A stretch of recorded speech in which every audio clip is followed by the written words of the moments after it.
गांधी बाबा तुमने हमको एक मौन हथियार दिया, दोनों गाल सूज गए लेकिन हमने ना वार किया।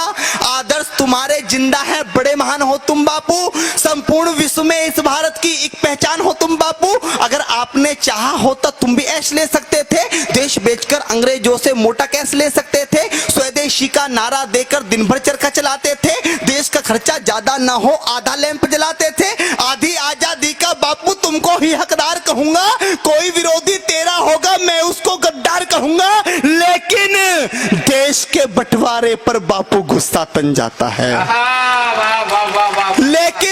लेकिन देश के बंटवारे पर बापू गुस्सा तन जाता है, गुस्से के बदले किसी गौड़ से का मंदिर बन जाता है। अरे भारत माता की छाती पर, भारत माता की छाती पर चलता आ रहा रुका नहीं, सन 47 का बापू तुमसे बंटवारा रुका नहीं, सन 47 का बापू तुमसे बंटवारा रुका नहीं। तुमने तुमने तुमने तुमने बापू बोला था ये शाख नहीं छटने दूंगा, अरे इंच इंच कट जाऊंगा पर देश नहीं बटने दूंगा।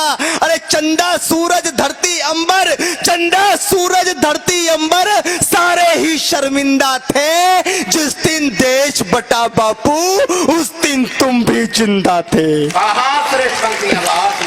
चंदा सूरज धरती अंबर सारे ही शर्मिंदा थे, जिस दिन देश बटा बापू उस दिन तुम भी जिंदा थे।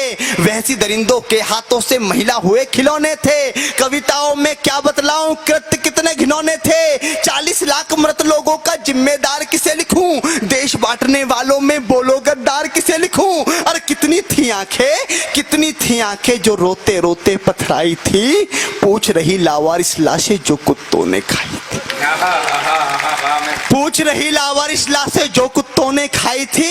हिंदुस्तान की माटी का परिवेश अधर में छोड़ दिया। कविता की सबसे कड़वी पंक्ति से कड़वा मैंने कुछ नहीं लिखा कि हिंदुस्तान की माटी का परिवेश अधर में छोड़ दिया, बंटवारा करके भी बापू देश अधर में छोड़ दिया। हिंदुस्तान की माटी का परिवेश अधर में छोड़ दिया, बंटवारा करके भी बापू देश अधर में छोड़ दिया। अरे दो थप्पड़ के बदले में, दो थप्पड़ के बदले में एक थप्पड़ तो मारा करते, अरे बंटवारा भी करना था तो ढंग से बंटवारा करते। क्या बात है, बात सुंदर।